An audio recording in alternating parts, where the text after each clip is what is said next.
Okay, our attendees are starting to come in.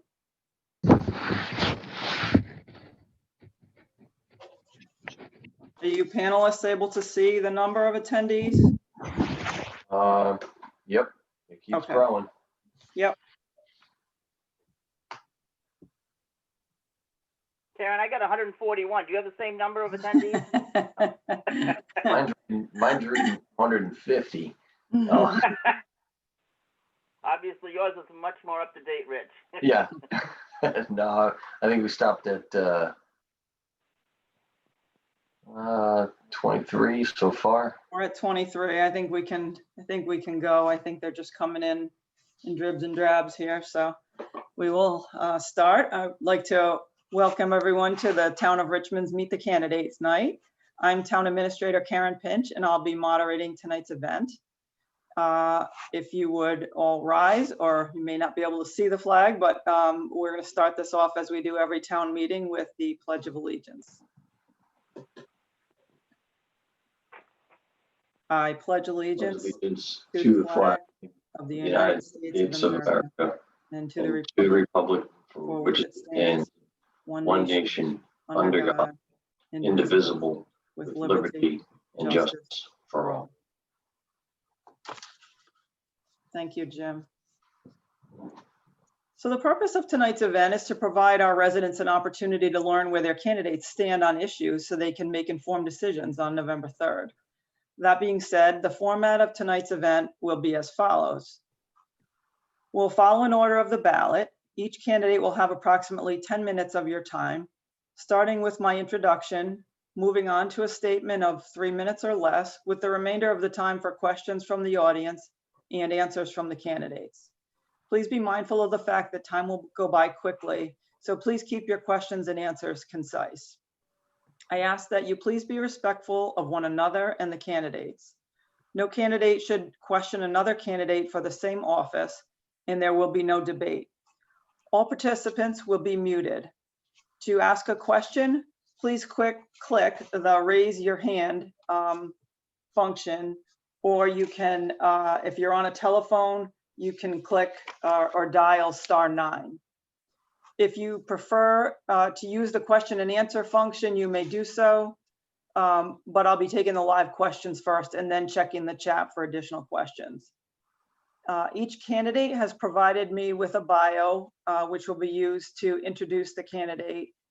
So without further ado, our first candidate is Mr. Alan Waters. He for Senator in Congress. I do not believe he is on the call at this time, so we will move on to Senator Jack Reed. Senator Reed is Rhode Island's senior U.S. Senator. He grew up in Cranston, graduated from the United States Military Academy at West Point, and served as a company commander and battalion staff officer in the 82nd Airborne. After completing his active duty military service, he graduated from Harvard Law School and worked in private practice before being elected to Congress. Time magazine noted, Reed is a serious, intellectually honest veteran and an expert on defense issues in the Senate. The New York Times describes him as a quiet deal maker, respected by colleagues in both parties. And Rhode Island Monthly wrote, Reed has been known as the hardest of workers who tirelessly researches issues and keeps himself in the know. His knowledge ranges far and wide, foreign and local. Today, Senator Reed serves as the top Democrat on the Armed Services Committee. He's also the ranking member of the Appropriations Subcommittee on Transportation, Housing, and Urban Development. He is a member of the Banking Committee. He and his wife, Julia, have a daughter, Emily. Senator, would you like to make 2 to 3 minutes of remarks before the audience asks questions? Well, thank you very much, Karen, not only for organizing this forum, but for your great leadership in the town of Richmond. We really appreciate it. I also want to commend and thank all the participants and the citizens who've joined us. The foundation of our country is engaged citizens who take these responsibilities seriously. I know you'll all go out and vote, and I encourage you to do so. Our country is in the grips of a pandemic, and it's been terribly mishandled by the administration. Medically, there's over 200,000 fatalities. We're seeing a resurgence, particularly in the Midwest, And then there's been some dire economic consequences that we've sensed all across the country. Back early in the pandemic, we passed the CARES Act, which was a major support for localities. And I was involved, along with my colleagues in the delegation, in working on some of the provisions, helping business, helping individuals on unemployment. But one of the areas of particular expertise, I was asked to help negotiate the Coronavirus Relief Fund. And as a result, Rhode Island received $1.25 billion, which has been a significant factor in our ability to respond. Well, we need another act like this. Unfortunately, it's being held up by Republicans. Senator McConnell indicated he would not bring it to the floor, but we do need that. In addition, in this pandemic, we recognize how serious healthcare is, and the Republicans, Senate and House, have been deliberately trying to repeal the Affordable Care Act. That would be a huge blow to Rhode Island. Individuals with pre-existing conditions might not be able to get health insurance. Coverage for thousands of Rhode Islanders would be eliminated, and particularly some children. Pharmaceuticals under Plan B, the Part B of Medicare, could be jeopardized, which would affect our seniors. Now, we have to do much more because it failed in the Congress, but now it's before the Supreme Court. On November 10th, they could strike down the Affordable Care Act.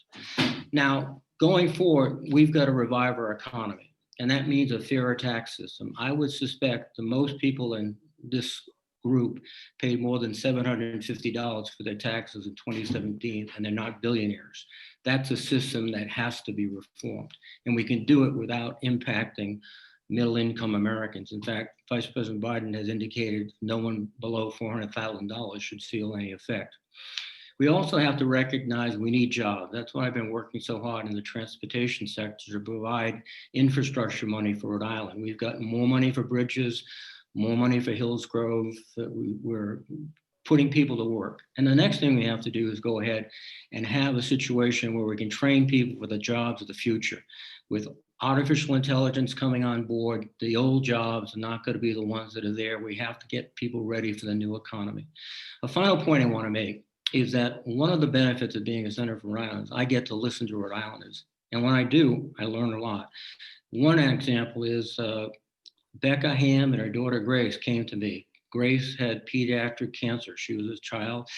And they explained to me the problems. And as a result, I worked on a bipartisan basis and passed the Childhood Cancer Star Act, which is one of the most significant pediatric cancer bills in the last several years. But that's an example of the benefits of listening to your constituents. So I look forward to your questions tonight. Thank you very much, Karen. Sure. So if anyone on the line or listening in has a question, please use the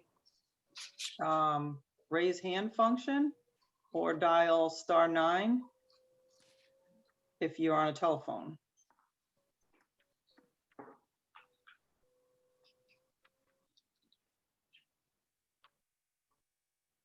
Okay, Joyce Flanagan has a question. Go ahead, Joyce. Senator Reid, thank you very much for everything you've done for us and for representing us as you do.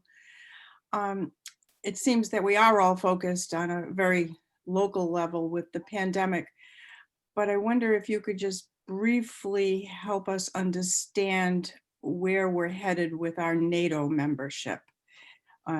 How that would be jeopardized if we have the same president in the next 4 years. Well, President Trump has disparaged all our relationships, and NATO is an important one. He has shown very little attention to it. His first appearance there, he had the opportunity to reaffirm our strong commitments to NATO, and he did not in any sort of significant way. And as a result, we're losing leverage. I think one of the things that everyone appreciates, particularly if you've been in the military, is it's better to fight with allies than to fight alone. And frankly, not only in NATO, but also in the Pacific, we haven't made the efforts to involve our allies as we should. And that's something that has to be corrected, because if we don't have a coalition of democracies that will maintain our values, then we're going to be in a very difficult position, particularly with the rise of China and Russia. And again, I think that's something that Vice President Biden will correct very quickly when he's elected president. Thank you.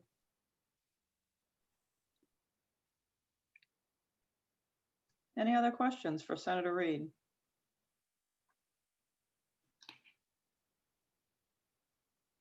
Okay, thank you, Senator. Well, thank you very much. And if you'll excuse me, I've got to run off because we're in DC running around a lot. Understood. Thank you, Karen. Absolutely. Thank you. Thank you, Senator. Thank you, Senator. Take care, Ron. Thanks, everybody. Tim, thank you. Thank you, Senator. Okay. My apologies. Alan Waters came in as a attendee, not as a panelist, but we've promoted him, so to speak, to panelist, and I'll introduce him at this time. Alan Waters is a Rhode Island native and a fourth-generation resident of Providence. His father retired from the traffic division of the Providence Police Department and was the first Black officer on motorcycle. Alan attended Providence Public Schools and graduated from Classical High School and URI. He is 64 years old and is the Republican candidate for United States Senate running against Senator Jack Reed.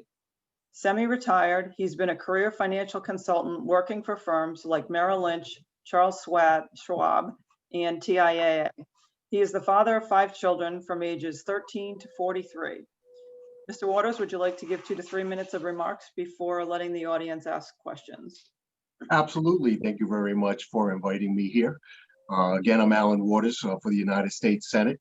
I am change. The things that keep me up at night, the waste, the fraud, the abuse, and the political corruption from the Rhode Island State House all the way to Congress. We do know that whether it's Republicans or Democrats, people stay in office way too long. So I support efforts like term limits.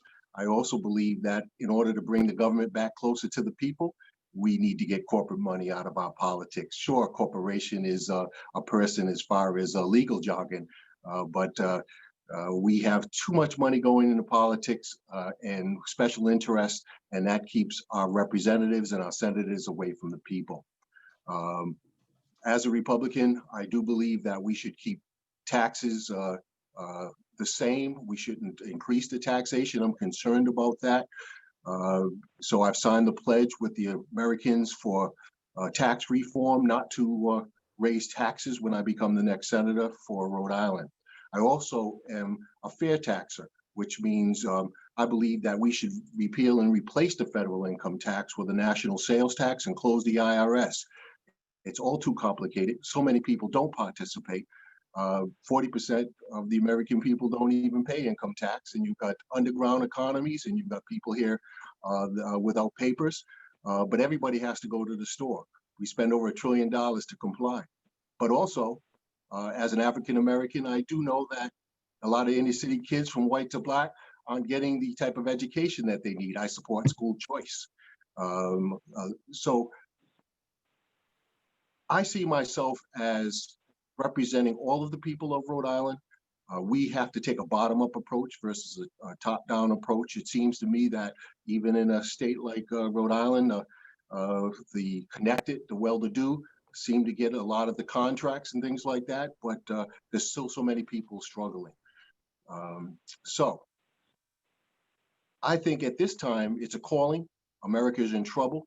We're so separated, and whether Donald Trump, who I voted for and I will vote for again, or whether it's President Biden, I will work with the president, not impeach him. I will work with the president.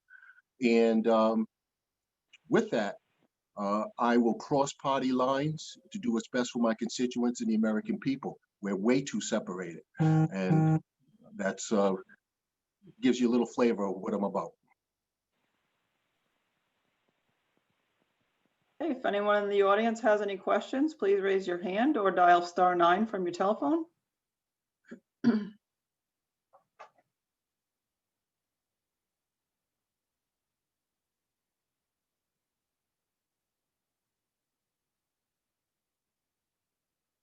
Looks like you might be off the hook, Mr. Waters. It's all right. I was ready. I've been doing this a while. I love it. And so thank you very much for the opportunity to speak. And I'll be listening in for a little while. Great. Thanks very much. We appreciate you being here. Thank you. All right. So our next office is Representative in Congress, District 2. Robert Lancey is a lifelong resident of Cranston, Rhode Island. He graduated from Rhode Island College with a Bachelor of Arts in Social Science. In 1991, he completed a Master of Divinity degree at Andover Newton Theological School in Newton Center, Mass. Commissioned in the United States Naval Reserve in February 1987, he attended chaplain school in Newport, Rhode Island during the summer session of 1987. As a chaplain candidate while in seminary, Robert had the opportunity to serve in a variety of settings, including Mayport, Florida, Bethesda Naval Hospital, and the Marine Corps Recruit Training Depot in San Diego, California. After graduating and serving 1 year at the Reserve Unit of Submarine Chaplains in Quincy, Mass., he was recalled to active duty in May 1993 and reported aboard USS Normandy. Subsequent duty stations have included Portsmouth Naval Hospital in Portsmouth, Virginia, and Naval Education and Training Center, Newport, Rhode Island.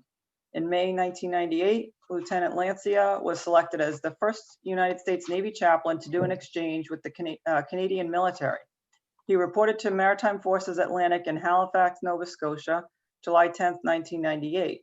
His skills and abilities were tested almost immediately as Chaplain Lancia became intricately involved in the Swissair 111 crash off Peggy's Cove, Nova Scotia, serving as the on-scene chaplain aboard HMCS Halifax during the joint US-Canadian salvage and recovery effort. While in Canada, he also completed a Doctor of Ministry degree in Proclamation and Leadership as part of a new program started by Dr. Robert H. Schuller at the Crystal Cathedral in Garden Grove, California, and graduated live on Dr. Schuller's Sunday morning Hour of Power TV program on January 28, 2001. As Chaplain Lancia began his second year in Halifax, in the summer of 1999, he received 2 additional honors. In July 1999, he was notified that he'd been selected as a lieutenant commander. In August 1999, he was chosen to attend a year of Navy-funded graduate education, for which he received a second master's degree in psychology and religion.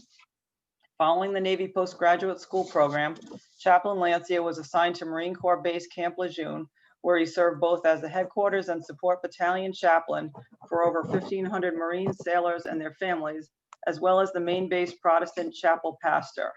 Due to an injury sustained while serving with the Marines, Chaplain Lancia left active duty and returned to his hometown of Cranston. In November 2014, Robert was elected to the Rhode Island General Assembly as a member of the House of Representatives from District 16 in Cranston. He served 2 terms until he was defeated in November 2018. On February 10, 2020, Mr. Lancia announced a run for Congress. He is currently the endorsed Republican candidate for the 2nd District seat in Rhode Island. That's quite a lot of information. If there's anything you want to add before the audience asks questions, that'd be fine. No, that's, no, thank you. You did a great job. Thank you. Sure thing. Any questions for Mr. Lancia?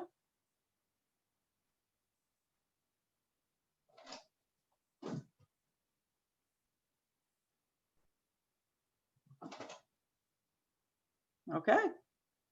Thank you very much, Mr. Lancia. Thank you. Okay, next, seeking re-election, Congressman Jim Langevin has represented Rhode Island's 2nd District since 2000. When he was 16 years old, a gun was accidentally discharged during a police cadet training program that he was part of, rendering him a quadriplegic. However, after receiving immense support from friends and neighbors, he wanted to look for different ways to give back to the community that stuck by him. Jim decided to first run as a delegate for Rhode Island's Constitutional Convention in 1986 and served as his secretary. Then he ran for Rhode Island House of Representatives and from there went on to be elected the nation's youngest Secretary of State. Presently, he is a well-respected member of the U.S. Congress. Congressman Langevin serves as a senior member on both the House Committee on Homeland Security and the House Armed Services Committee, where he's also the chairman of the Intelligence and Emerging Threats and Capabilities Subcommittee. Issues at the core of his candidacy range from affordable health care, 21st century job training, and career and technical education, as well as protecting our homeland using his vast experience in cybersecurity. Congressman Langevin, feel free to make few minutes of remarks before the audience asks some questions? Oh, stand by 1 second, Congressman. We just have to unmute you.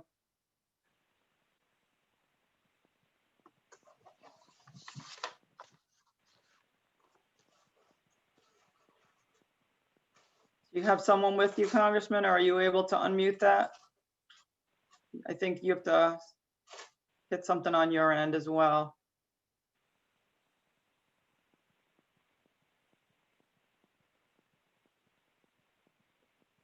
Unfortunately, I can only ask to unmute you. All right. Let's see if we can get some, let's see if we can get you some technical assistance here.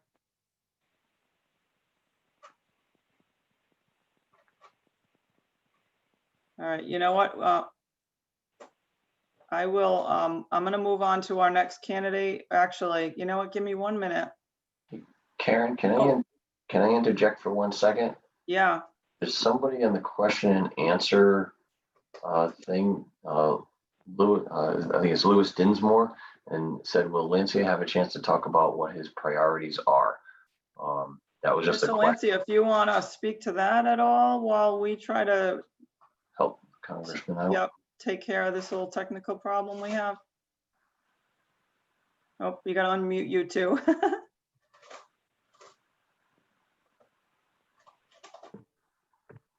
How's that? We all set? Yes, thank you. Great. Yeah, I just briefly appreciate the opportunity to talk for a couple of minutes.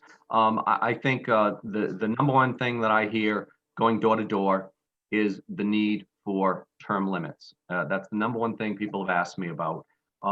We have members in Congress that just there for just year after year after year. And while there may be a good aspect to that, I think the bad aspect is the fact that they become too comfortable, they become entrenched, as well as get more involved with special interests, and they forget about the people, and they get more involved with the Washington elite. And that's a problem, that I hear as I go door to door. I think a second thing, Senator Reid mentioned this too. He talked about the 1.25 billion CARES Act. Yes, it did come to Rhode Island, but a report that came out today by the House Minority Group from Rhode Island talked about the fact that only 24% of that CARES money has been spent. The vast majority is being held on to by the governor. And in fact, instead of it going to first responders, to schools, and to small businesses, it's being held on to plug a budget hole. And that's the other thing that's a concern of mine, a main platform. One of the points of my platform is the budget. The budget in the state's out of control and the federal budget's out of control. And we've got to get them back into control. I mean, years and years of overspending, a deficit of $26 trillion. That's, I don't know, how we're going to pay that back. It's going to affect our children, our grandchildren. So that's a concern as well. And, Senator Reid also talked about NATO. I agree we need to have these connections with our allies, but the big threat today, yes, is China. And I'm very involved with the India community, as a matter of fact, and know that the Asian theater is a lot of where it's at right now. And so we need to form partnerships, new partnerships. And the partnership I'd like to see us form most of all would be with the India community. We are the newest democracy, but they are just a nation that we need to partner up with to push back on the threat of China. And so that's another thing. But Senator Reid also talks about being with all our constituents. And that's one of the things my wife and I have prided ourselves on. We've been involved with all the various ethnic communities throughout my time in the House and even through now. And, knowing that we've had 30 years of failure in our Providence school system, we've, even though the state's taken over Central Falls, we still have 25 years the state's been in charge of Central Falls. The proficiency rate is 8 and 10%. In Providence, it's 8 and 10%. So we have challenges educationally too. And, this has been going on yesterday or day before. 30 years of failure in Providence. And that was the Commissioner of Education who said that. And still 25 years of state control in Central Falls, their proficiency rate is the same as Providence, 8 and 10%. We got to fix that too. So our budget, term limits, and education, those are things that are high on my priority list. Okay, looks like Congressman Langevin has his mic back on, so we're gonna let him answer any questions or speak and then answer questions. Very good. Can you hear me now? Yes, thank you. Excellent. Okay. Technology is great when it works, isn't it? So, well, first of all, good evening, everyone. And I'm going to start by thanking the town of Richmond for hosting this event tonight, and special thanks to Town Administrator Karen Pinch for organizing and moderating this great forum. And let me just say this is one of my favorite events of the election season every year. Even though we have to participate remotely this year, I'm glad we could all get together, hear from the candidates. I think it's a really important part of our democracy and the whole elections process. And I, again, believe it's important that the residents of Richmond get a chance to hear from their elected officials and candidates for office and be able to ask them direct questions. So I'm happy to be here today with everyone. Good evening to all my fellow candidates. And let me just say how honored I am to be running for re-election to Rhode Island's 2nd Congressional District. So I will start off by saying that our country obviously is facing one of the most challenging times in our nation's history.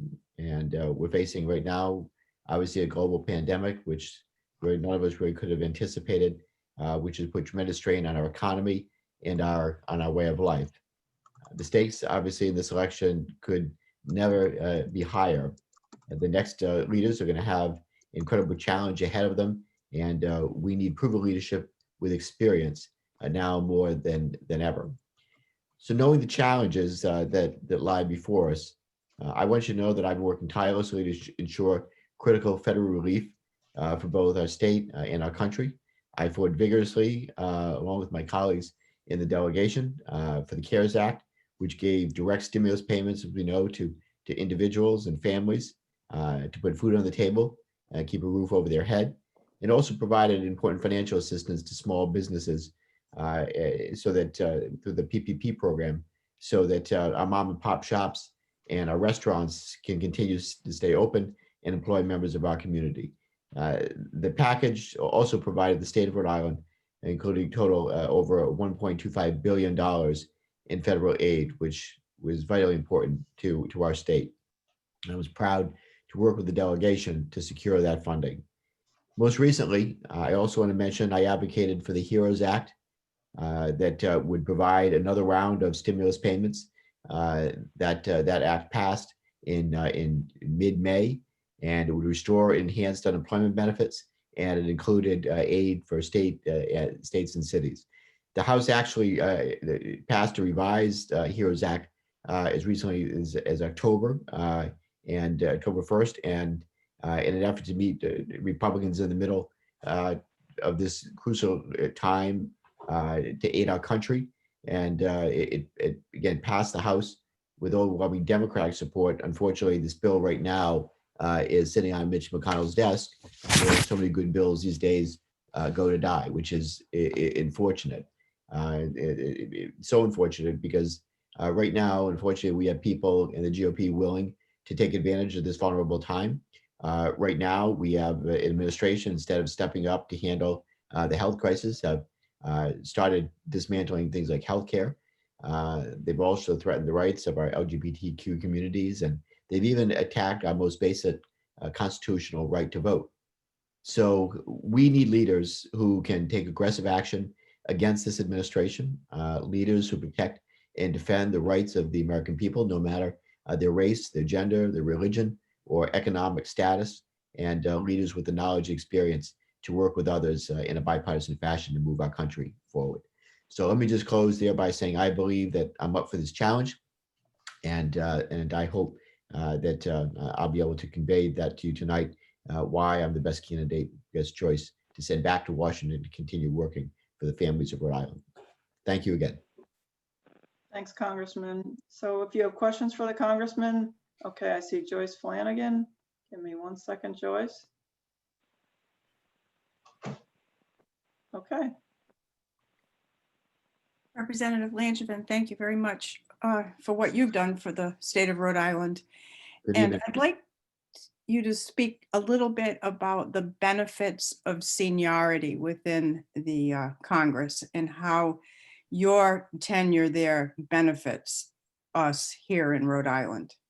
Sure. Well, for better or for worse, we have a seniority system in Congress, and the longer you're in Congress, you rise in the ranks of seniority. Right now, I am number 69 in the rank of 435 members of Congress. I'm a senior member of both the House Armed Services Committee as well as a senior member of the Homeland Security Committee, and I now chair a subcommittee on the Armed Services Committee. It's called the Intelligence, Emerging Threats and Capabilities Subcommittee. I'm able to help shape the National Defense Authorization Act and advocate for our priorities that are important not only to Rhode Island, for our country in national security. In particular, I've been a strong, powerful voice on the Armed Services Committee advocating for our Virginia class and Columbia class submarine programs that are vital, again, platforms for not only national security, but also they provide the thousands of jobs here to the men and women who work at Electric Boat, as well as here in Quonset, Davisville, as well as just across the border in Groton, Connecticut. So with experience, hopefully becomes wisdom as well. And one of the things I've learned most important of all is that you need to be accessible and responsive to your constituents. And that's something that I've always prided myself on. So not only seniority, but leadership and the ability to listen and get things done and deliver for the people of the state of Rhode Island. That's what tenure in Congress really means. And it is a seniority system. And I've been honored to put my name on the ballot over these many years. And I've always been grateful for the trust and the confidence that the people of Rhode Island have placed in me. I've never taken it for granted, and I never will. Thank you. Okay, our next question is Louise Dinsmore. Go ahead, Louise. I know you've got a couple questions in the chat as well. I don't know if you're going to speak to those. Thank you. I just want to make sure that I'm unmuted. You Yes. Okay, thank you. Thanks, Congressman. Thank you, Mr. Waters. Thank you, Mr. Lancia, for being here. So I have just a couple of questions. I'm wondering for all three candidates, what is your position on immigration reform, which has been a hot button topic over the last couple of years? I'd love to hear your thoughts on that. And I'd also like to know your thoughts on whether or not you feel that Antifa should be designated as a terrorist organization. Thank you. So do you want me to go first? Sure. Okay. So first of all, I believe that we need immigration reform. We do have a broken immigration system, and that this needs to bring some really order to it all and help people do things the right way. Now, I don't support people coming to the country illegally. I know that that's obviously a hot button issue. Those who want to come to the country should apply and do it the right way. But the fact of the matter is we have millions of people in the country who are here that didn't come in the right way, and we have to confront that and deal with that issue as a country. I believe that we can do it in a compassionate way. I'd like to see a way for people to come out of the shadows, be able to pay the back fines, do their background checks, and get on a path to being here legally. But it's going to take us working together as a Congress in a bipartisan way to fix our broken immigration system. Several years ago, I believe it was more than 5 years ago, the United States Senate passed a bipartisan immigration reform bill. And again, not perfect, but you had it passed the Senate overwhelmingly. We never got a chance to vote on that bill in the House. I hope that in this next Congress that we're going to be able to bring out immigration reform and once and for all fix our broken immigration system and take this issue off the table as the political charged issue that it's become. Thank you. Thank you. Louise, did you have the same question of anyone else, or did you want to move on to your second question? I wanted to ask the same question of Mr. Lancia and Mr. Waters, if that's possible. I think Mr. Lancia may have stepped out. Not seeing him. Well, this is Alan, and I'm ready to go. Go You for know, it. we have a country of immigrants from all over the world. I do believe that we need to follow the current laws. People from outside of our country need to respect our laws and our, but they're here. And there's a lot of people that are here illegally from all over the world. We seem to concentrate on just many brown people that might be coming from south of the border, but they're from everywhere all over the world. But there's just too many people. Pragmatically, you just can't send everybody home and say, come on back. We put our law enforcement and other people in danger. It's very expensive. So we need to continue to be vigilant and to improve our borders, whether they're physical or whether they're electronic. I mean, a border is coming into an airport. But most importantly, I see us as a nation as trying to be compassionate, to try to find a way so that people can find some way of legally being here, whether it's just for residents. As a Representative Langevin said, you know, pay your fines, be able to come out of the shadows. Well, we still want to be able to, for people who are here that need to be deported because they're criminals or have criminal behavior, all of those things are good. So we need immigration to grow the nation, but it needs to be legal. And I am against sanctuary cities. That's not the right thing to do. And leaders such as mayors who hold on to such things, I think that's the wrong message for a lot of people in their city and across America. So let's continue to have immigration. Let's have immigration reform. Let's fix it and hopefully never have this problem again. Thank you. And my second question was your thoughts on whether or not you would support designating Antifa as a terrorist organization, to Congressman Langevin and Mr. Waters. Yeah, so I know of no one that actually belongs to an organization called Antifa, and the FBI has not come before us and said that Antifa is an organization. What we have heard is Antifa is a philosophy, it's an idea, but I support people's right to protest. I condemn all sorts of violence for anyone that is protesting peacefully. They should be able to exercise their constitutional rights to do so.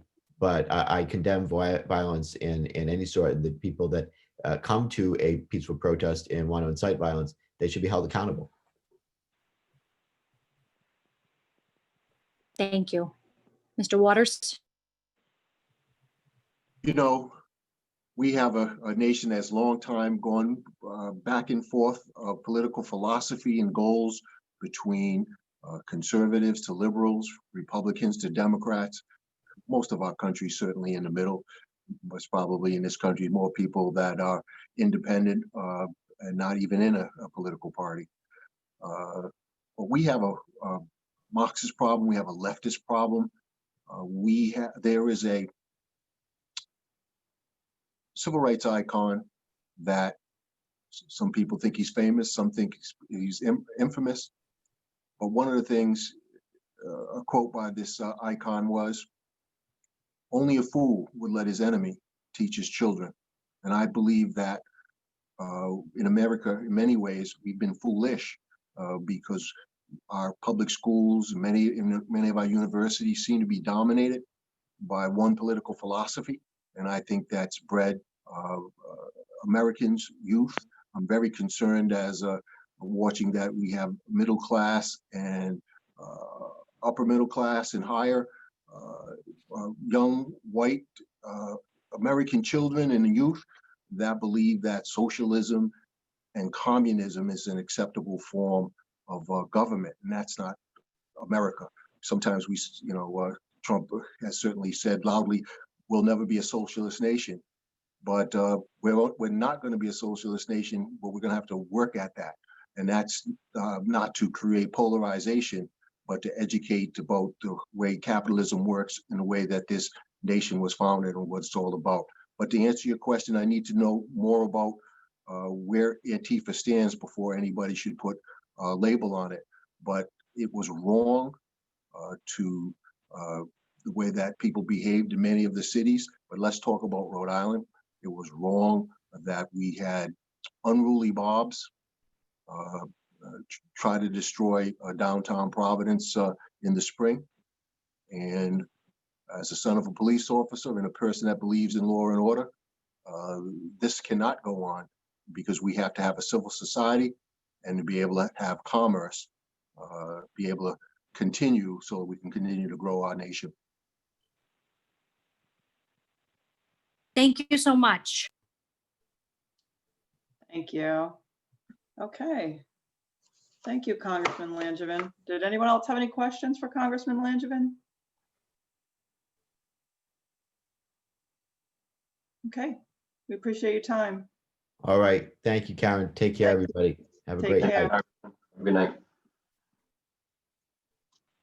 Okay, so we will move on to Rhode Island General Assembly.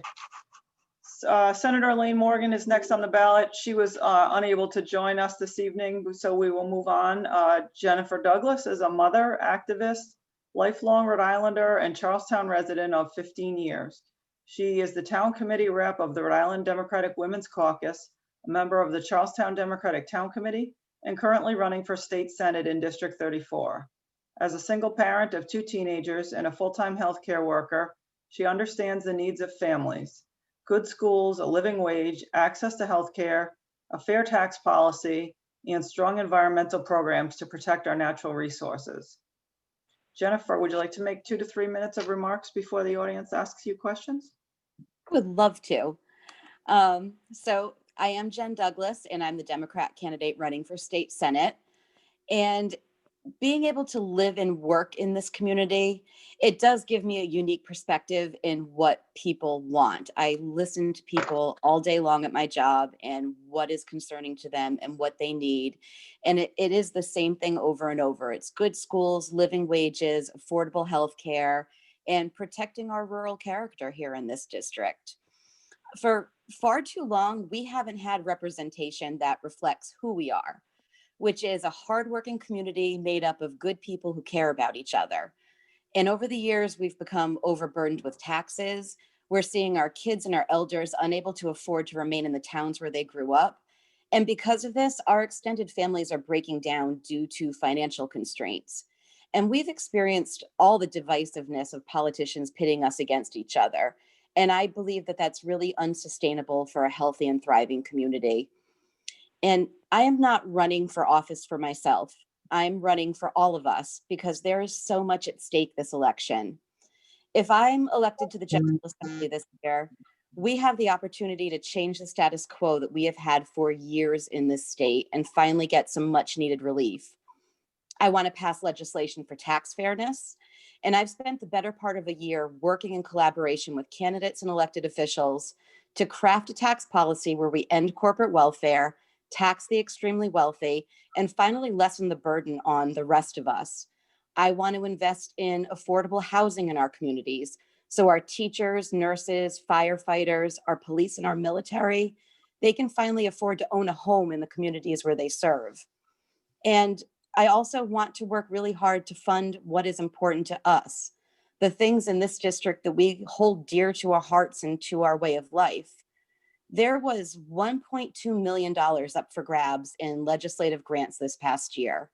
Our district received just $8,000, while other communities whose legislators worked hard to gain funding received upwards of $80,000.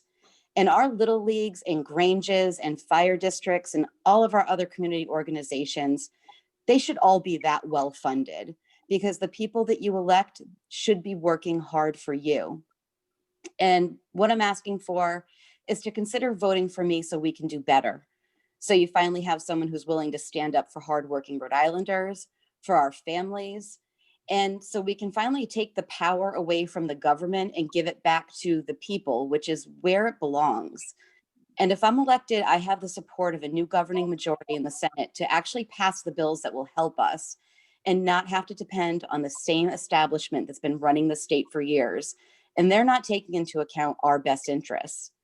And I really just want to imagine a Rhode Island that uplifts and protects everyday people, and not just the wealthy and not just the well-connected. And I'm offering you tangible change, and I'm offering you hope, and I'm promising you all a voice that will always be heard. And I'd be extremely grateful if you would consider me to be your next state senator. Thank you, Jennifer. Does anyone have any questions? I do see one in the chat from Julie McGovern. Julie, do you want to ask that, or would you like me to ask that?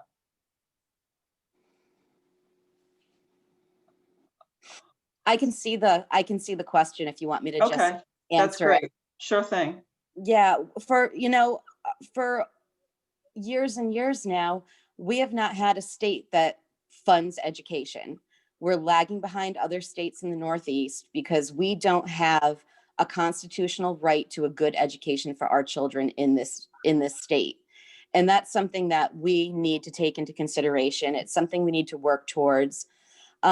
Years ago, Massachusetts sued the state to change the Constitution to give every child a right to a good education.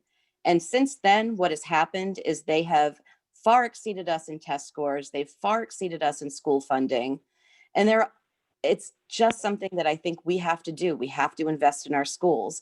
And we're going to help fund that by ending the corporate welfare, making the corporations pay their fair share. We're also going to do that by taxing people who are making over $467,000 a year.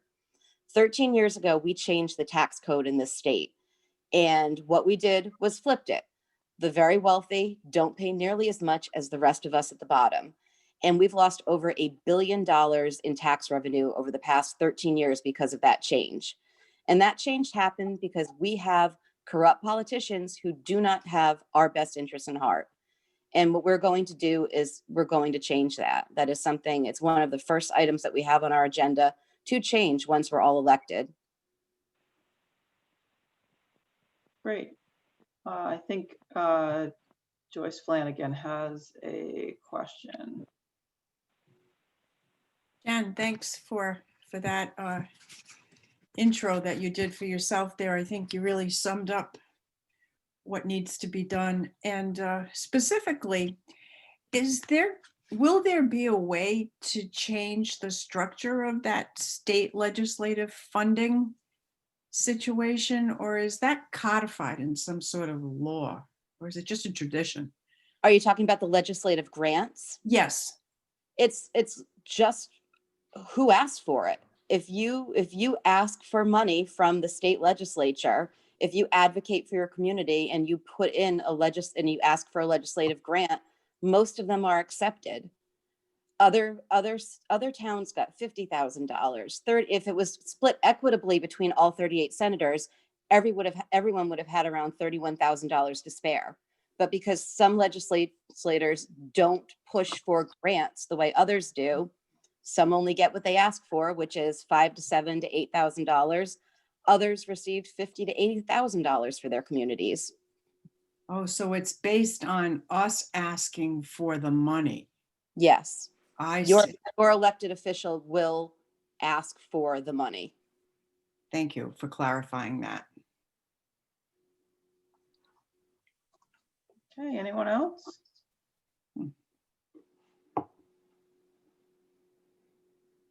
All right, thanks, Jen. Thank you, everyone. Okay, so next for representative in the Rhode Island General Assembly, Representative Justin Price is next on the ballot, but he was unable to join us.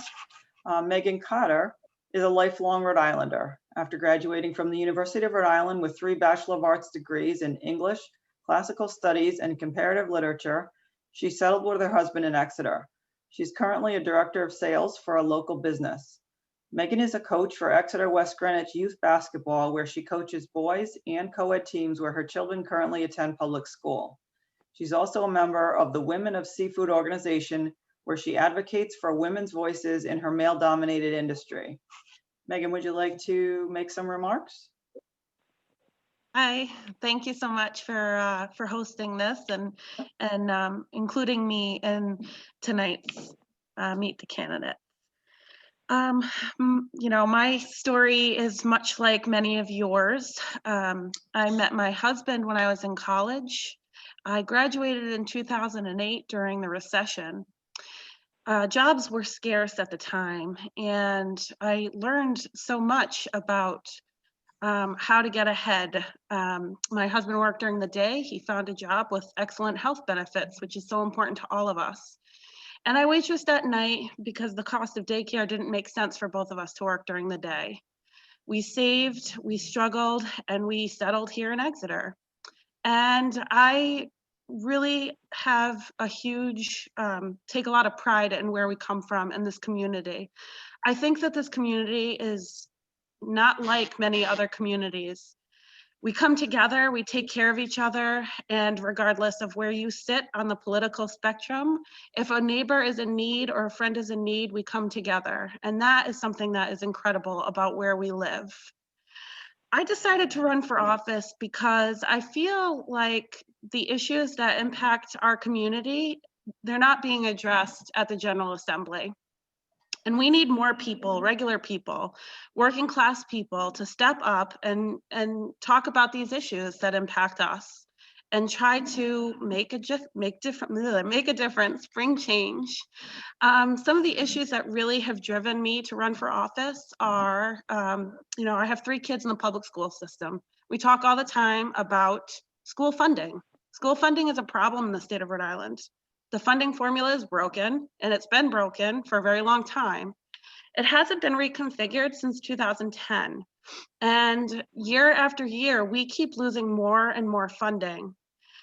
I had to sit through a 2-hour Zoom meeting as an Exeter mom to listen to our superintendent talk about how he was going to cut $800,000 from the budget. That is horrifying as a parent. It's horrifying to have to listen to what they're cutting, what teachers won't be rehired, or what special programs will be cut. We need to do better. We can do better, and we need to advocate for our community. And one of the other things that really drove me to run for office is our environment. Again, this goes back to having children. We need to give our children a world. At the rate we're going, we will no longer have a sustainable environment. 52% of the trees that are clear cut in the state of Rhode Island are clear cut for solar farms. This is an issue. It's taking 2 steps forward to take 10 steps back. We can do better. We're going to need good jobs post-COVID. So many people in Rhode Island have lost their jobs. And we need to start thinking of how we can create new jobs. And we can do that by transitioning to renewable energy. There are thousands of good jobs that can be created through transferring to renewable energy. And we can do that in a way where we're not tearing down our trees and our environment to get there. Cranston will be the first city in the state to transition to 100% renewable energy by 2030. They have the blueprints online, and it's an incredible program. And I think that we can mirror that here in our community as well. So that would be something that I would definitely advocate for if I were to be elected. Thank you for including me. I hope that I can answer any questions that anyone has. Anyone have any questions for Megan? Joyce. Joyce has a question. Thank you for that. How difficult is it for someone to represent all of us, given that we're so spread out geographically? That's a good question. We are very spread out here. I have knocked on over 1,000 doors. I have tried to get out into our community and talk to people, talk about the issues that that are important to them and what they want to see in their representation moving forward. I think though we are spread out, a lot of the issues I hear over and over again at the doors. And a lot of people here feel forgotten. And I think that that's probably the biggest issue that we need to address in the General Assembly is how we can make everyone feel heard and talk about the issues that impact our community. Being spread out, I don't think will be too difficult to represent everyone. I think it's more that there's so many people on different parts of the political spectrum. And I think that we need representation that wants to represent all of us. And I think that, you know, when I talk to people, I give everyone my phone number, I give everyone my email address, and I think we need to think about who we want to represent us. How transparent is our government? And I want to be a representative for all of you, for everyone. And I want my door to always be open. So no matter how spread out we are, you know that you can call your state rep. And if I don't know the answer, I can point you in the right direction. Thanks. Thanks for that. Anyone else for Megan? Okay, thank you, Megan. Thank you, everyone. All right, next up, Town Council. Rich Nassani is a lifelong Rhode Islander, moved here with his wife 22 years ago because they were attracted to Richmond's small town charm. They have 2 children, one grown adult and one that's still in Charahoe High School. After earning a degree in business administration from Roger Williams University, he worked for his father and eventually bought the company RGN Sales, a manufacturer's rep agency in the HVAC industry. Naturally versatile, Rich is active in his church and trains and teaches at the New England Taekwondo. He also created a product called Rich's Sweet Heat, which is sold in Rhode Island and neighboring state grocery stores. As an incumbent town council member, Rich hopes to make sure we all live in a town that is financially sound and that we will attract good, high-quality businesses while retaining Richmond's charm. Mr. President, would you like to speak for a few minutes? Sure. Thank you, Karen. Appreciate it. And thank you to all the candidates that did come out tonight. You know, I'm excited to be on the council again. Hopefully people will still vote for me. We're in a position now where some businesses have closed because of COVID, but we've been over the past couple of years trying to show developers and show people who want to invest in our town that we are open to conversations so that we can bring in good businesses, solid businesses that will be here for an extended period of time to help lighten the load for our tax base and for our citizens who carry the burden of the school, which is 80% of our budget, on their shoulders, and I'm one of them. You know, my taxes go up just like yours every single year, and it's a daunting task to try to entice companies to come into this town. It is small, but it is a gateway to the rest of the state. So we're the beginning of your travel to Newport or your travel to Providence, or even coming in from Connecticut. You pass right through Richmond. So if there's a business that has the potential to grow, we want to show them that we're ready to listen and we want to work with them so that they can put their roots down here. And the people in this community are second to none. They volunteer for anything at the drop of a hat, and then turn around and reinvest their energy back into the town, whether they work here, they live here, or come and bring their families here and start a family. So Richmond's fantastic. I love it. And I hopefully will be here for another 20 something years, maybe not, definitely not on the town council, but here as a Richmond resident, because I do love it here. And it's a fantastic place to be. So I thank you all for the time tonight. Thanks, Rich. Anyone have any questions for Rich?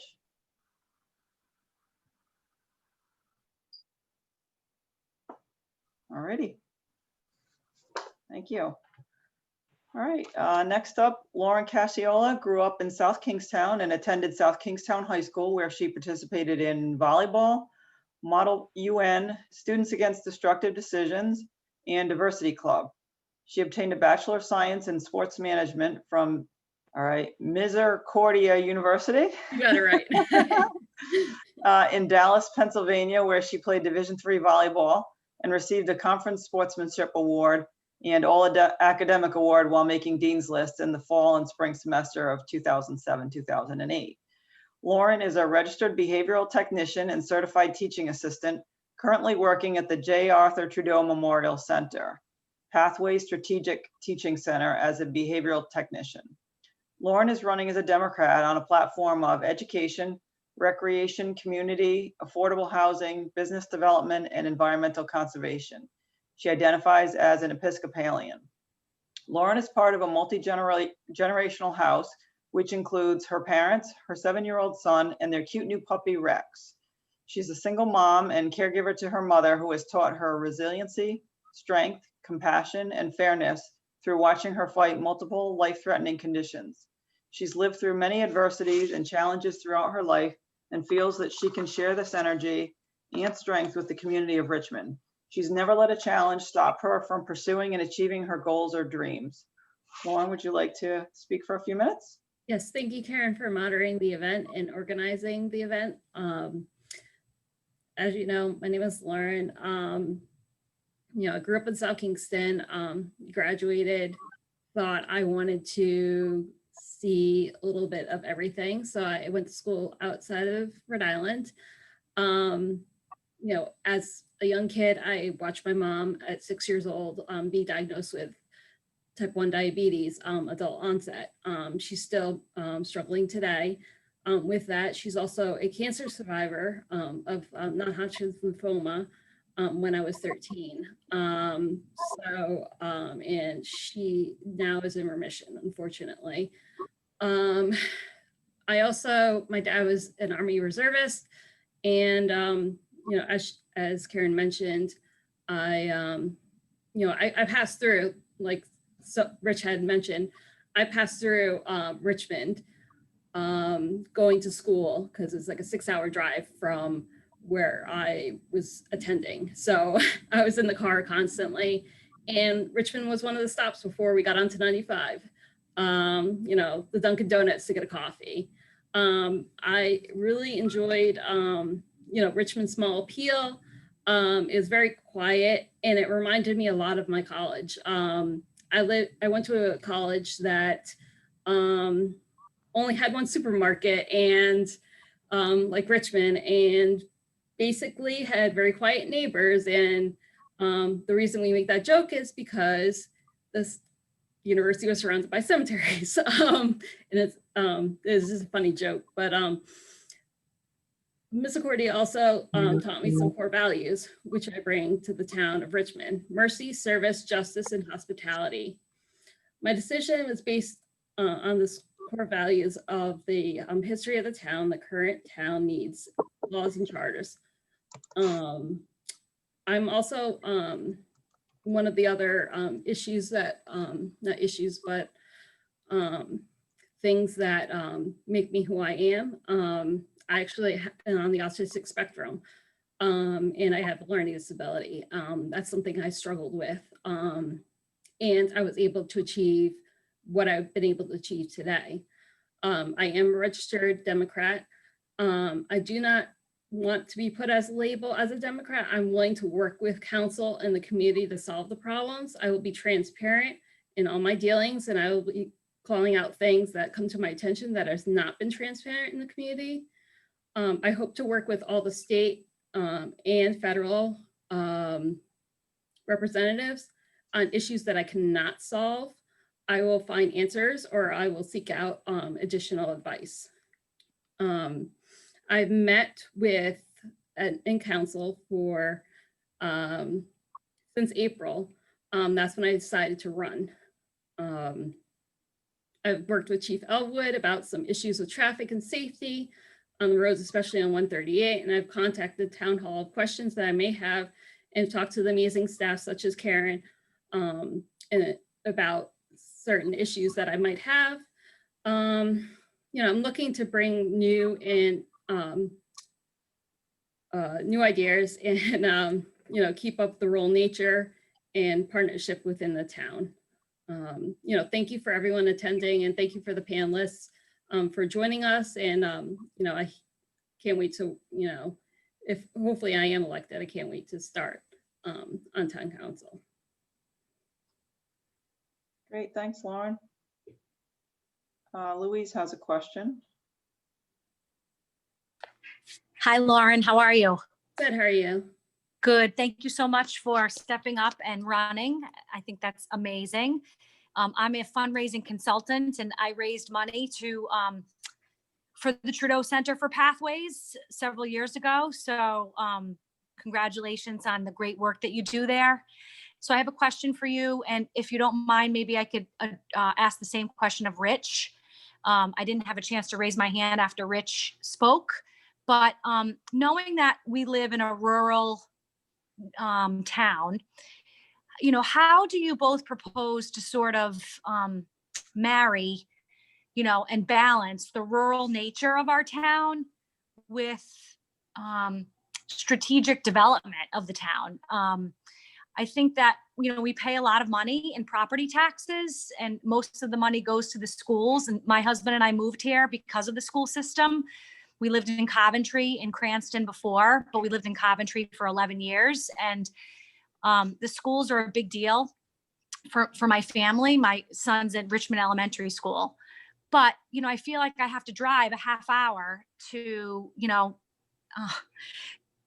for services or, it's a struggle for us. I understand the rural historical nature of our town, but I think that we need some sort of a balance to attract, business to our town. And just, wanted to hear your thoughts, Lauren and Rich, on that. There are some folks in Richmond who just want to keep Richmond rural, and I respect that.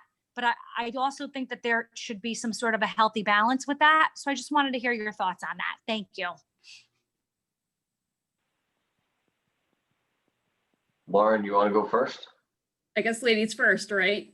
It always is. Okay. Thank you, Lise.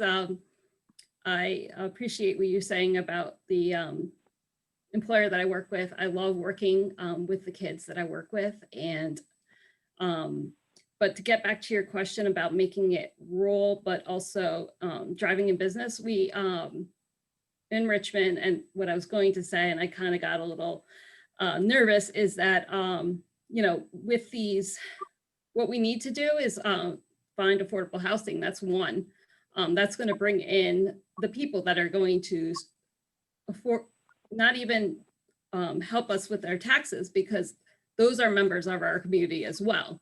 Even though they might not make as much as someone else. With me, I can't even afford a house myself. That's why I am a single mom, also a caregiver, also doing this. So I understand that struggle completely. How are we going to bring in businesses?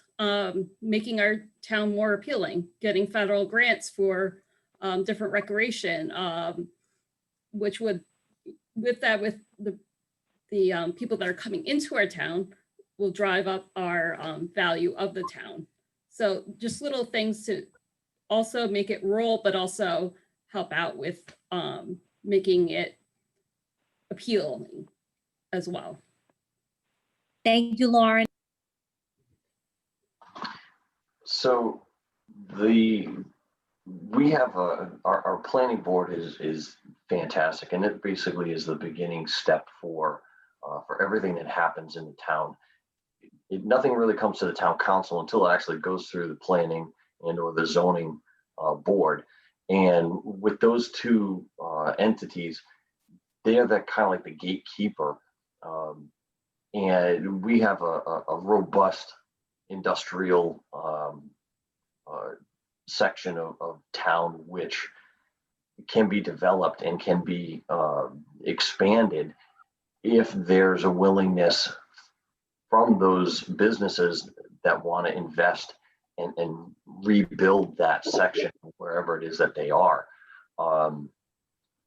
That's probably the hardest part, is getting them to realize the value that we have and getting them to look beyond just the scope of, oh, this is just a little town. Being able to bring in, moderate or low income housing or affordable housing puts a tax burden on the school system and the taxpayer, because Each student is about $17,000 per student per year. So the more families that you bring in, without balancing it with having more businesses, it shifts a whole paradigm towards higher taxes. So we really need to bring in the business first before we bring in the extra community. But again, it's a balance. So there is no perfect answer, and there's certainly no silver bullet. The Richmond Commons has been a plot of land for the past 20 years that had great ideas and great grandeur, but it's a completely barren piece of land that requires a lot of money and infrastructure in order for it to be built. I would love to be able to put affordable senior housing in there, and to have shops, and to have an area or a center where the town would be able to bring that kind of energy there. It's just going to take a lot of capital from people who are willing to invest that kind of time and energy. The planning board is willing and able, and they're fantastic. They are the starting point. We've opened up the gates over the past couple of years, giving developers the nod. We're ready for new business. We're ready for infrastructure, but it all takes time. The Preserve is a great example. They're just a machine of bringing in high-end people and businesses, and then from there it can grow. But it's in this base of industrial and light commercial land that we do have, which is in the center of town off of 138, that needs to be developed properly. And it all starts with the planning board. Those are the gatekeepers for our town, and we need to support them and take those ideas. So if you have people and ideas, they need to be brought to the planning board. That's how it all starts. But the willingness for the town and the willingness for the council to have that idea and have that open thought to go forward and grow the town, but keep the areas past the industrial sides rural. That's the most important part to a lot of the people who live here in this town. I know when I get off of the highway and I shut the door and I get out of my car that I work in all day, the last thing I want to hear is the highway. And that's what people love about the town, is that it's still rural. I can drive 10 minutes away and still be rural. But when I need to go to the store, I can go to the store 10 minutes away and get whatever it is that I need. And that's the charm that people love about the town of Richmond. But we do have a great industrial, commercial, light commercial land that can be developed intelligently. And that's what we've been trying to do for the past few years. It just takes time. It doesn't happen overnight. I hope. Thanks so much, Rich. Oh, good. Oh, good. I'm glad I wasn't muted. All right, we have Joyce.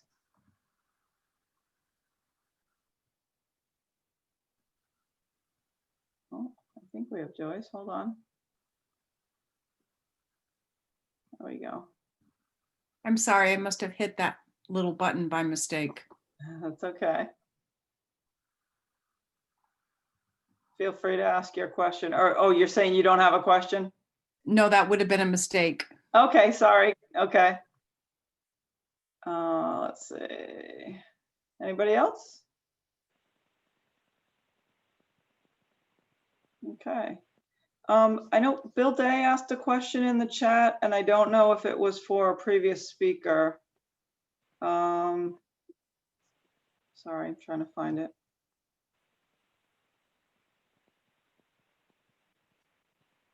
It was, how will you help Richmond get more tax money from the state? I'm not sure who that's for. Bill, if I, let me let Bill in.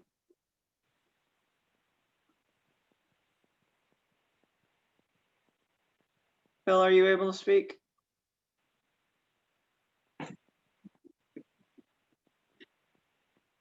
Sorry, hold on. I think Bill's here on 2 devices. I'm not sure which one works for him.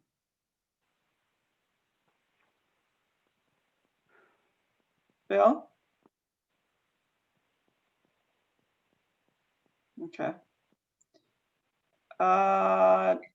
Let's see. Joyce, did you have a question? Or did I just not lower your hand? Sorry. Okay. All right, I think that's it for now. I know Joe Reddish has a question for all the council candidates, so we'll move on. We will move on to Ron Newman. Ron Newman Hi, has. everyone. been How's a- everybody doing good tonight? All right, Karen, Ronnie. Yep, let me Sorry, just give you a Karen. quick intro. I'll give you a quick intro, Ronnie. Ron Newman has been a Richmond resident for the past 59 years. Ron grew up in Richmond, attending Richmond Elementary School and Charahoe High School, graduating in 1974. Ronnie went to URI, graduating with a BA in 1978. He served on the town council several times, both as president and vice president, his current position. Ronnie has been employed by the Rhode Island DEM Division of Agriculture for the past 27 years. Ronnie's happily married to Kathleen Newman, and they have their dog child named Madison. And Mr. Vice President, would you like to speak? Thank you. Thank you so much, Karen. It's great being here and everybody being here with us today. Yeah, Richmond is obviously, I've been here most of my life. It's almost 60 years. Kind of interesting. I'm only 58 though, but that's not true. No, I'm only teasing. I've been here almost 60 years. I think without a doubt, we live in the greatest country in the world, and we live in the greatest state in the United States. And I truly mean that in this state of Rhode Island, I think Richmond is the best city or town there is. And I feel very fortunate to be part of this town and lived here most of my life. Yeah, I went to school here. I graduated here. I've been on the council just under 10 years. I love the rural character that Richmond has. I think we should continue that.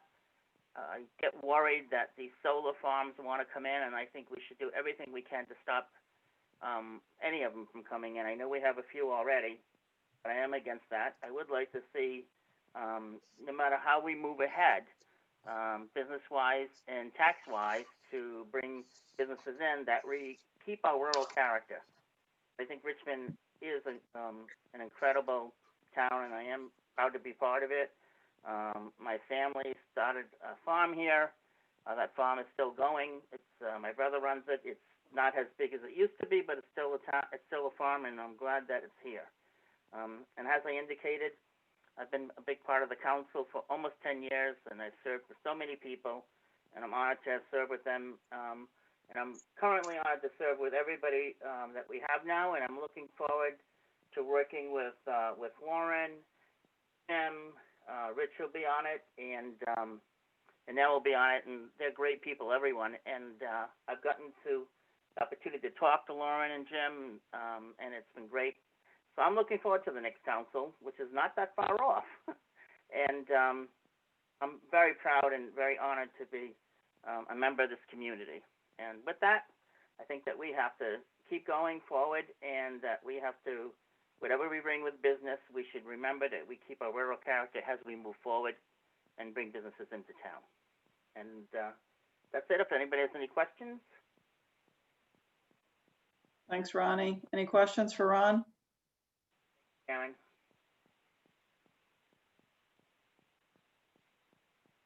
Okay, thanks, Ronnie. Next, Jim Palmigiano is a native-born Rhode Islander who moved with his family to Richmond in 2008. As an employee of American Power Conversion, now Schneider Electric, for almost 20 years, Jim has been in the Washington County community for even longer. Jim is a graduate of Providence College and has served as a volunteer member of the Richmond Economic Development Commission for the last year. He brings a wide range of attributes from his business experience in sales, marketing, digital customer engagement, project management, and leadership. He and his wife Dana have 2 children, one at Richmond Elementary and one at Charahoe Middle School. Working in a global economy, Jim has varying degrees of fluency in German, French, Spanish, and Italian. When not working, Jim enjoys trout fishing, gardening, martial arts, and strength training. He looks forward to having the opportunity to serve his community in a greater capacity on council.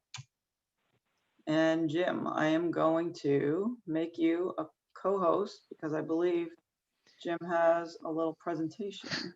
Thank you very much, Karen, and thank you, everyone. Thank you for the 29 plus people that have held in here for the end. So I really appreciate you staying on to hear the rest of us speak. And as Karen mentioned, I've had the opportunity for the last year to work on EDC, which has been a great opportunity to get to know the workings of the town and to really contribute. The reason I joined the Economic Development Commission was because I wanted to give back to the community that I'm so fond of and adore. And it's been a great experience. And I felt that I had a capacity to give more. So I wanted to bring that up a level. And I had decided that I would to just declare my candidacy for council.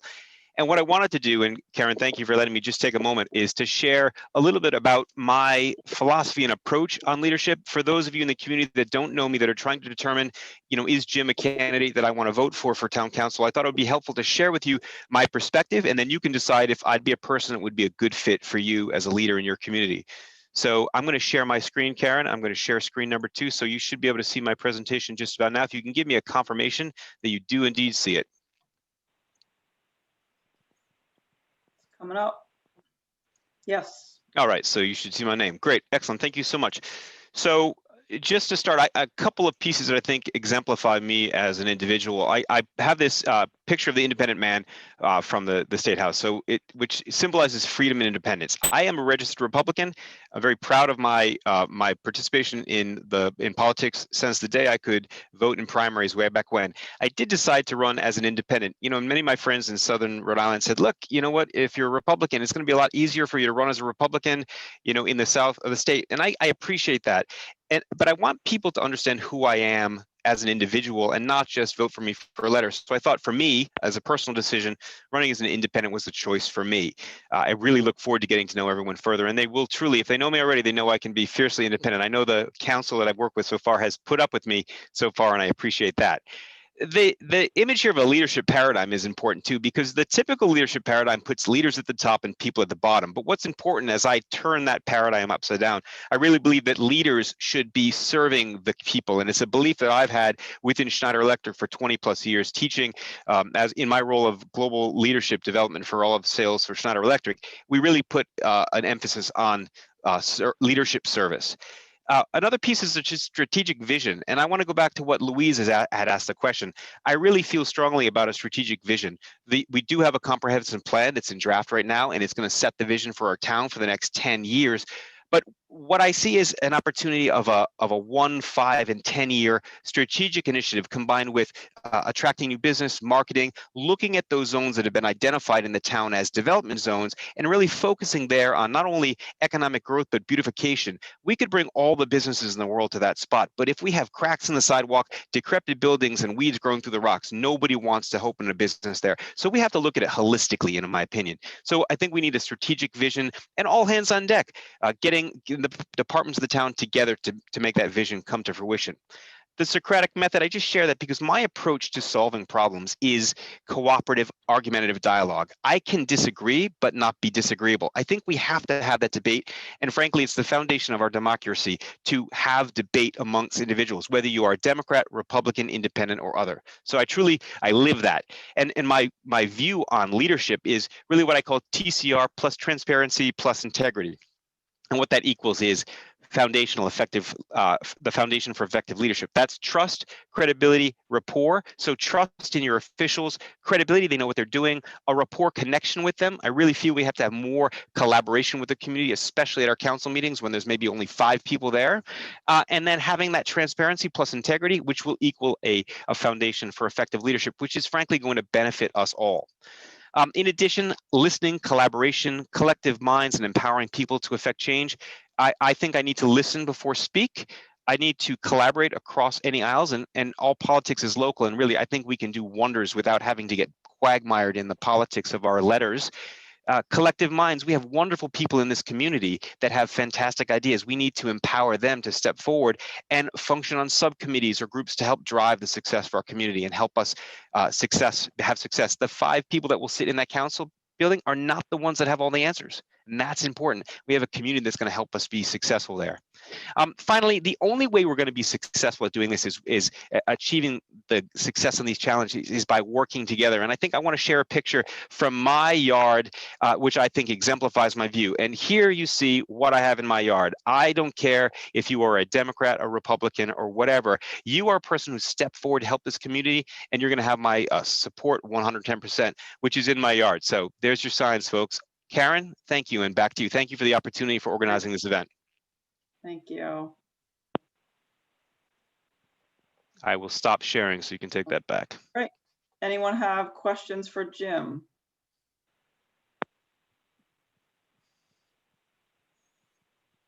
I know my father's on here, so if he hits me with a hard one, I'm in trouble.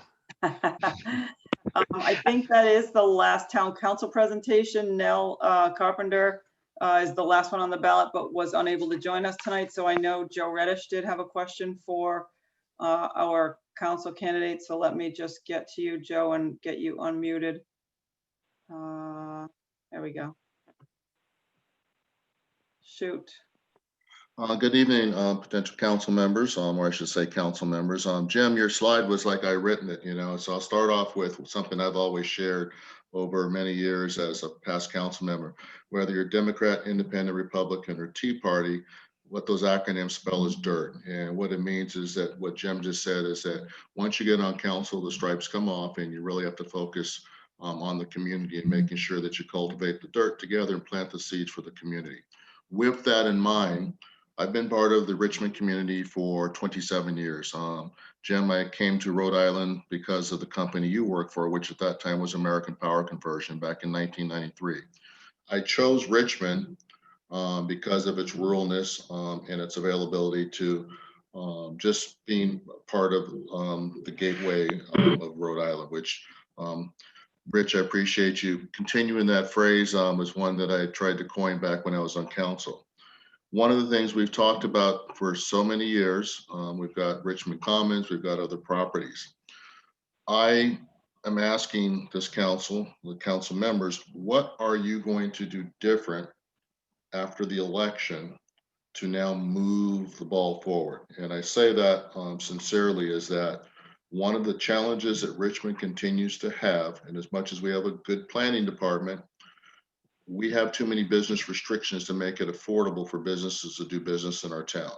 And it's not discounting our policies and procedures, it's about making the process easy. One of the things that did start many years ago, which was a good thing, was to have a check sheet to say, here are all the things we need to do. However, we continue as a community, and I say community because council and planning and all the different departments are part of that process. We need to make it easier for our businesses to invest in the town of Richmond, which in turn, which will make our last person who'll be speaking in a moment, Sheila Grover's job a lot easier, because education is probably the foundation of this community. Ruralness is our wish. However, we can't afford it. And I looked at my taxes, my tax sheets from when I started in Richmond to where it is now, and I'm almost up at $9,000 a year in taxes. And I know there's other residents that have the same challenge. We have to have business one way or another. We have to have make it easy for them to come into our town so that we can garner those taxes. We are the gateway. There's lots of pass-through cars every day that will stop and drop their money here and move on. What will you guys each do differently to drive this process so that we are not restricting the growth of our business opportunities? As we so welcomely say, we want to have business, but we have not put anything in place to make it welcoming, because it is very difficult for businesses to get started. Karen, how would you like to go in the responses? Do you want to go in the same order, or do you want us to speak up first? I should defer to Council President Sandy. How do you want to run this, or Administrator Pinch? Jim, you're in the top left. If I go top to bottom, looks like you're first. Sure, no worries. Joe, thank you so much, Joe, for the question. And of course, being part of Economic Development Commission, it's something that's front of mind. There's a few things I think that we could do differently. I'll say too, I love standing in our backyard at night, living on the Carolina management area, and teaching my son what it sounds like to hear an owl. you know, that's such a unique thing, and it sounds silly, but I love the rural character of Richmond. I am not here to say we're going to pave it over, right? We have rural character, we have rural areas of Richmond. I believe a town and country approach is possible. We have an economic zone along 138, and if you look, as you know, in the comprehensive plan, where we have villages that are targeted for development. I think what we need to do is look at the low-hanging fruit that's available there. Things like Charahoe Plaza, right? Every single constituent I speak to says, what are you going to do about Charahoe Plaza? And it's not an easy fix. And I know that the council president and the current council have been trying to do their best with that. I think what we need to do is engage with the property owners there, which have been tried in the past, and try to make that agreement that we should look at a way to renovate that plaza. That is a blight on the center of our town. And it is not only an economic blight, but it's a psychological blight when you drive through there and you see this empty building. So I think there's the first effort, because you might say, well, we've tried that before, right? But then we stop. I think there's an up and over. We had on our call tonight, members of our congressional delegation. If we don't have success there, we go up and beyond. The practices that are happening with that prohibitory renting practices are not unique to our town. They have happened in Cape Cod, they have happened in Connecticut, and it's something that we need to shine a light on. And I think through collaboration and conversation, we can affect change and make that plaza be something more. And when you have opportunities for businesses to come in an area that has a look and feel of a small New England town, in that area, we will start to see growth. That's one piece is definitely, I think, is an opportunity. The other would be the rebranding of Richmond. I always say, you know, you get off at exit 3. Why would you stop? Why? I think we have to challenge ourselves with that. You know, we are a drive-through community oftentimes. People going to Newport or wherever.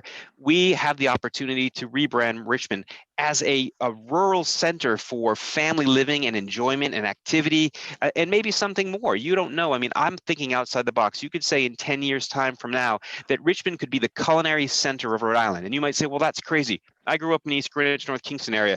When I grew up in East Greenwich, no one would walk down Main Street. No, it was Alias Smith and Jones and a hotel. No one would go there. Now it's the wedding capital of Rhode Island. Why? Because people affected change. One business came and there was a cascade effect. We have the future to design and to rebrand Richmond in the town center as we wish, while still maintaining and protecting and supporting the rural beauty that we love. I will not take any more time. I want to leave some time for my fellow candidates. So Joe, I hope that I've answered your question. You did. Thank you. Do I get to pick who goes next? No, if we're going top to bottom, I'd say Rich is next. All right. All right. So echoing Jim's sentiments, it's exactly the same energy that that I was hoping that we'd have. I'm actually looking to reach out to the developers in the Providence area, because for years they've put a black mark or an X across Richmond, saying we're not going to go there because it was a very unwelcoming place. Last year or the year before, we kind of pushed that off to the side and opened up that door. And now I'm going to be reaching out again to them. And there are, through Mr. Mahalides at the Preserve, he has contacts of developers who build, communities or build infrastructure in that's their blood. That's what they do. And those are the types of people that we need to entertain and bring them to the table and say, hey, here's a plot of land, or hey, here's a development, or here's a place for you to put an idea down. What do you think? And giving us the ability to have that, have those conversations is key. And then having the people on the council and the boards be in unison, that's the most important thing. So those are the things that I'm looking to be doing for this next term, to set the path for the future, set it now, so that people 10 years from now can reap those benefits that from the work that we've done today. That's what I'm looking to do now. Thanks, Rich. Lauren, do you want to speak to that at all? Hey, not fair. Me and Jim talked. You got to talk too. She's on mute. She might not realize it. I'm here we go. sorry. That's okay. It's your late night. Joe, thank you so much for that question. It's something that I've been thinking about as well. most recently I went to a hair salon and they were telling me the process they had gone through. And what they had told me was that it was a hard time to get everything. They thought they had everything. They handed everything into town hall, and then something had happened. I would like to talk to the local businesses and current businesses and other businesses within the town and see what may be barriers to that. I think communication is key to finding out why we're having these issues. I also think that we also need to look at grants, especially with education, and not increasing our tax burden, but also making it level and say, we also need to be teaching our kids the values of financials. As some of the people that grew up here, they stay here. So we need to also teach what goes into being a member of society. So I think there's a multiple levels that I would love to look into as possible options to offset the tax, burden within the town. Thank you. Okay, Ronnie, do you have anything to add? I just want to say that I know that there's a major grocery store that would like to come into Richmond. They've looked at several properties, and they're having trouble finding something. I think if we can talk to them and try to accommodate them and show them what we have, that we could have the ability to have them come into Richmond and set up a new grocery store. And I'm looking forward to that, and I'm hoping that that'll come to fruition. So keep my fingers crossed. I think whatever we do, we got to keep our rural character and still bring in a business. That's not always easy to do, but I think it is possible. We have the Richmond Sand and Gravel, and I know that they would love to have someone, and we would love to have someone, and the people in town would love to have a business there. And a grocery store would work well over there too. Thank you. Thanks, Ronnie, and thanks for the question, Joe. Welcome. Anyone else have a question for anyone on council? Okay, Sheila Grover. Sheila has been a Richmond resident and taxpayer for 19 years. In the last 12 years, she's had at least one child in the Charahoe school system. Over the last 5 years, she's become a more active resident, attending both school committee and town council members on a regular basis. As she's become more involved, she's realized that some of her professional skills are ones that are useful to the school community. Sheila is a costume department supervisor in both television and film. She deals with multi-million-dollar labor and budgets daily. This and leadership management skills are qualities she feels would make her an asset to the school committee. During a recent school budget period, she personally offered over $200,000 in during a recent school budget period, she personally offered over $200,000 in non-program cuts to the committee, many of which were adopted. She feels Richmond would be well served by a citizen on the committee that has both the point of view of a parent with a child in the school system and that of a taxpayer struggling for financial balance. The Richmond Town Council has appointed Sheila to temporarily finish the term of a member who relocated out of district. She hopes to be elected to continue to serve the town in this manner. Sheila? Hi, welcome to the end. Yeah, basically, I feel glad that I was given the opportunity to start, which hopefully will be a term on the school committee. There's so much going on right now, and there's the obvious things like COVID and always the budget and trying to coordinate all of that, as well as we are taking on a new task force to help root out and refine how we deal with race within our schools.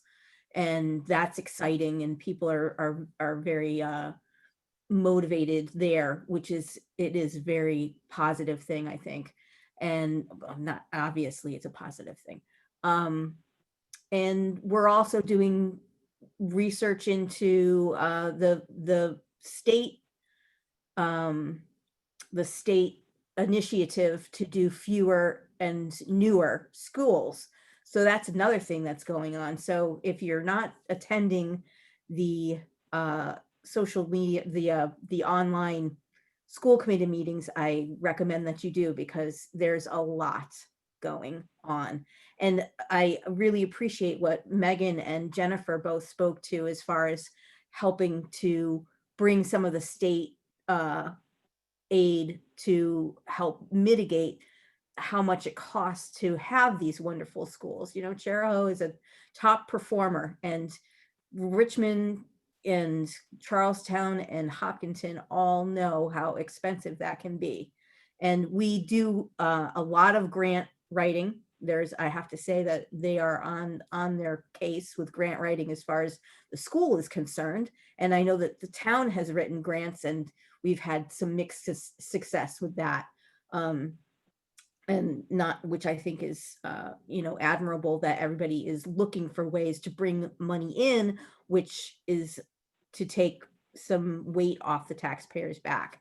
But the one thing that wasn't in the bio that I think I need to get across is that my main concern is for the students. 100%, all kids all the time. And that's what we have to make sure that on the council, that is everybody's number one thing. And that brings me to my last point, which is the council is fantastic. We are very lucky to have the people that are in that collection, because they are all very student oriented and very, reasonable and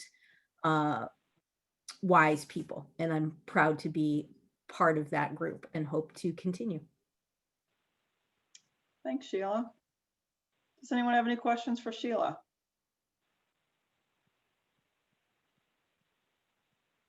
I think I have something in the chat here. Stand by. Yep. Yeah. Looking at the future of Cheraho schools, what are one or two priorities you have? I think one or two priorities I have. I think we need to my priority is to make sure that we don't slip and fall. I feel like it took like at least, I don't know, 15 years to get where we are now, at least, maybe even more. And I can see it slipping if people don't want to invest the money and keep, moving forward with what we've started.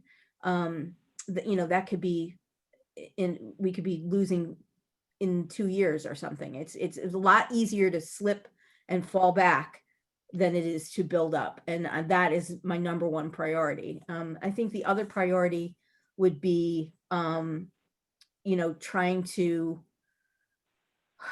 figure our way through the rest of this COVID, how that is all going to end up. We'll just, I think that there's a lot. Just as things come up, it's like you have to deal with them. And I think that there will be a lot of discussion about this newer and fewer. And I think that that is going to be the next big thing, is what's going to happen with that going forward. Okay, thanks, Sheila. So there are 2 available seats for our school committee. Only one declared candidate, that being Sheila. We do, however, have someone who's brought to our attention that he has launched a write-in campaign, and he's here and asked if he could speak. So without further ado, I let Gary Ligori introduce himself. Oh, you're muted, Gary. Stand by. Hold on. Okay. I think that works. Thank you, Karen, for allowing me a few minutes. So real quick, Karen doesn't have a bio. I've only lived in Rhode Island for 4 years, but I've had children in school for 20 years, schools all around the country. And I think that's one of the strengths that I bring to the school committee potentially, is that I have witnessed as a parent, as an advocate for education at schools in many different states. So I've seen things that work and don't work far beyond what we've had in South County. Much like Sheila mentioned, our schools are fantastic. But in my job, I work at the University of Rhode Island as a dean of the College of Health Sciences. I go around the state and talk to a lot of people, and most people don't know how good the Cheraho schools are. So there's a real opportunity there to promote us. And I don't say that just so we get in the newspaper headlines, but I've heard many conversations this evening about the tax base and things happening in Providence that go in one direction, in South County that go in another direction. So the more we can make people aware of our great schools and our great community, the more we can position ourselves to get the resources we deserve. Again, like Sheila, I'm about the kids. My kids have loved the Charahoe schools, and we came from a very strong school district where we lived previously, but they love the Charahoe schools. I've been on the school improvement team committees of the elementary, the middle school, and the high schools. I've worked on various other committees with the schools. I have extensive professional leadership experience. I think I can bring a fresh perspective. I heard Jim talk about some things as a town council member where your politics are unimportant. And not only do I agree with that, I don't see my role, if I were to be elected, as about me and what I want. It's about bringing the voice of the people to a higher place and seeing what the people want. Sheila talked about the newer and fewer, and a lot of people may not even be aware of what that means, but that's something that I would certainly work to make sure that people understand and figure out how we could make that work, whatever it looks like in the end, not just how I want or just how one person wants, but what does our community want and really feel will be best to educate our students. So I'm really excited to be an official write-in candidate. My name is extremely easy to spell. I know anyone would get it correctly. It's on the screen there if you're viewing. And you can, I won't go into campaigning now, but if you get my name close enough, it will count, I'm sure. I would be honored if anyone took the extra time to write in my name. I think I can bring a lot to the committee. I think, as Sheila said, there are wonderful people already on that committee. And more than anything, I would be sad to see a seat left vacant on any of our committees, much less this one, because it is about educating our children, which is our future. So we'll leave it up to the town council and the economic development committee to take care of the present, and we'll work with our schools to educate our kids to take care of the future. So Karen, thank you once again for allowing me a moment to talk. Thank you, other members of the panel, for sticking around this long. Sheila thought she was last. I guess I don't know if that's an honor, but I have it now. So thank you all very much. Sure. Anyone have any questions for Gary? All right. Rich asked about some closing remarks. Do you have anything you want to add? I just wanted to echo everyone's gratefulness to you for setting this entire thing up. What a great undertaking. You did a phenomenal job, really, really fantastic. And all the quiet applauses from all the candidates. One thing I am really excited about is that everybody so far has said, take the letter after or before your name and throw it away. When you're on these councils, you're on these commissions, you're on these boards, you're there to serve. And we're all here to serve. We are literally not doing what you want.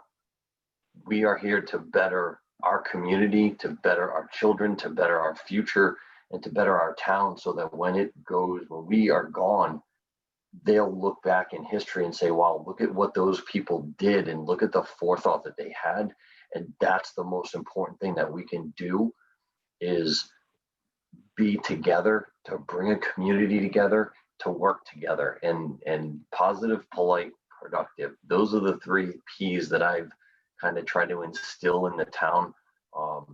Be positive, be polite, and you can be productive, and we can make amazing things happen. And I'm so excited, and I'm grateful and thankful for everybody that's put their time and effort to run for whatever office it is or whatever position it is. Thank you so very much, and I wish you all the best. Thank you, and have a wonderful night. Thanks, Rich, and Bye, thanks everybody. to all the candidates. You guys did a great job, and good luck to everyone on November 3rd. Hopefully everybody comes out and votes. Thank you. Thank you, Karen. All right. Thank you, everyone. Good Take night. care. Everyone. Thank you, Karen. Sure. Congratulations, Gary. Thanks for getting on. Yeah. Thanks, Rich.